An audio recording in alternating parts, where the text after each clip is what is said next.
அனைவருக்கும் வணக்கம். எல்லோரும் நலமா? நேற்று ஒரு திருக்குறள் படித்தோம் இல்லையா? பயிற்சி பண்ணுனீங்களா? தினமும் ஒரு திருக்குறள் பயிற்சி பண்ணுங்க. பொங்கல் அன்னைக்கு நமக்கு ஒரு போட்டி இருக்கு. எல்லோருக்கும் பரிசு காத்துக்கிட்டு இருக்கு.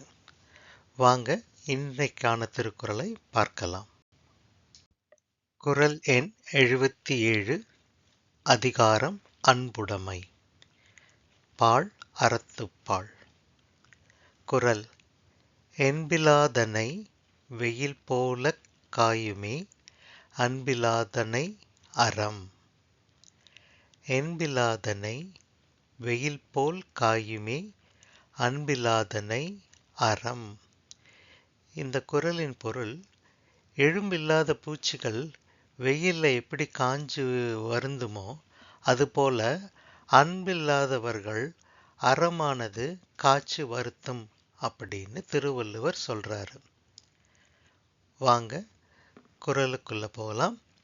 என்பிலாதனை வெயில் போல காயுமே அன்பிலாதனை அறம்.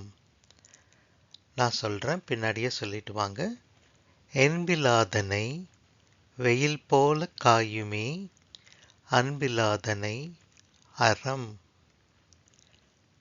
என்பிலாதனை வெயில் போல் காயுமே அன்பிலாதனை அறம்.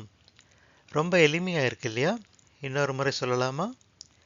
என்பிலாதனை வெயில் போல் காயுமே அன்பிலாதனை அறம். இந்த குறளை மீண்டும் மீண்டும் கேளுங்க. கேட்டுட்டு பயிற்சி பண்ணுங்க. பயிற்சி பண்ண பிறகு உங்களுடைய சொந்த குறள்ல இந்த குழுவில் போடுங்க. நேத்திக்கு படித்த குறளும் படிக்கலைன்னா இன்னைக்கு சேர்த்து படித்து 2 குறளும் சேர்த்து போடுங்க. நாளைக்கு இன்னொரு திருக்குறளில் சந்திப்போமா?